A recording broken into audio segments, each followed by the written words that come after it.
जंग अज़ीम अव्वल का ज़माना था, जो ज़रा लंबी चली थी और उस वक़्त आपको पता है कि पूरी दुनिया उसकी लपेट में आ गई थी।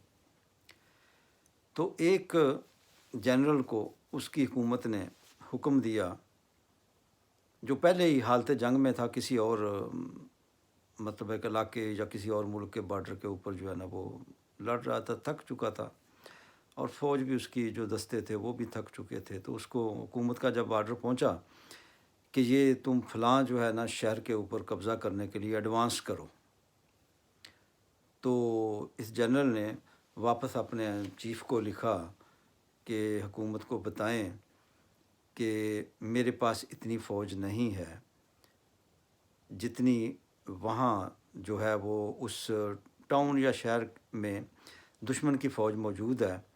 तो उसने एनालिसिस करके बताया कि वहाँ पे फ़र्ज़ करें 5,000 सिपाही हैं, 10,000 सिपाही हैं, तो मेरे पास जो 10,000 सिपाही हैं मैं इनके ज़रिए नहीं लड़ सकता। मुझे कम अज़ कम जो है वो 60,000 सिपाही चाहिए।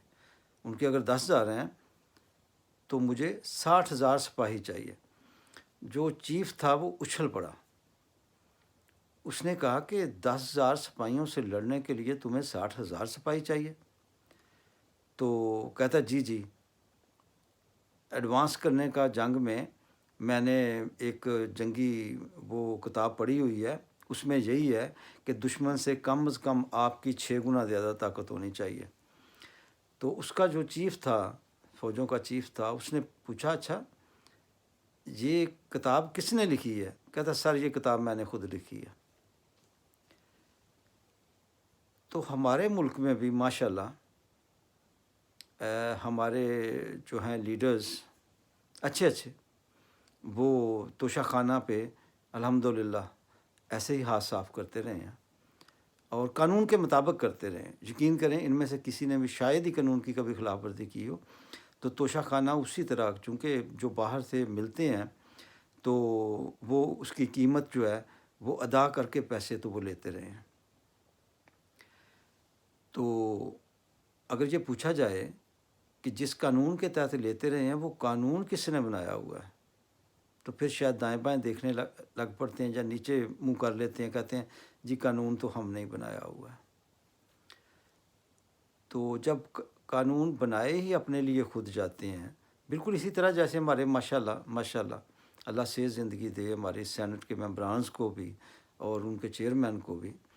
तो उन्होंने जैसे अब बिल पास किया है कि जनाब ताहयात ये फैसिलिटीज़ चाहिए होंगी मुझे भी और साबिक़ जो माशाल्लाह गुज़र चुके हैं सेनेट के चेयरमैन उनको भी, क्योंकि मतलब हम पूरी ज़िंदगी हम अब आपकी गर्दन पे सवार रहेंगे। ये 5 साल तो हमने खैर मौजें उड़ाई ही हैं, आगे भी पूरी ज़िंदगी हम सवार रहेंगे। और मिसाल क्या देते हैं, वो जी देखें फ़लाँ महकमा है, उसमें से रिटायरमेंट पे वो पेंशन मिलती है तो हमें क्यों नहीं मिलती जी? उसको गाड़ी मिलती है हमें क्यों नहीं मिलती? भई उसने 35-40 साल सर्विस की होती है उस महकमे में और नीचे से उठ के तो फिर टॉप पे आया होता है या टॉप से निचली चंद पोज़ीशंस पे जिनकी आप मिसालें दे रहे हैं, वो 5-4 साल के नहीं के लिए नहीं आए होते, ठीक है? वो 35-40 साल अपने लगाते हैं, ज़िंदगी वहाँ गुज़ार देते हैं। नंबर 2 कि आप तो हमारे नुमाइंदे हैं, हमारे दुखों को कम करने के लिए वहाँ जाते हैं, हमारे हकूक़ लेके देने के लिए जाते हैं, तो आप वहाँ अपने हकूक़ का वो करना शुरू कर देते हैं।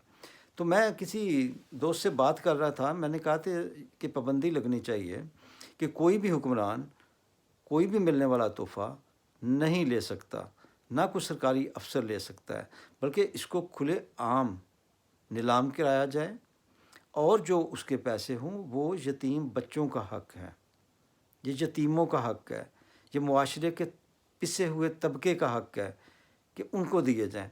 तो मेरा दोस्त कामरान हाशमी साहब हैं, लूटन में इधर रहते हैं, उन्होंने बड़ी वो विज़डम वाली बात की।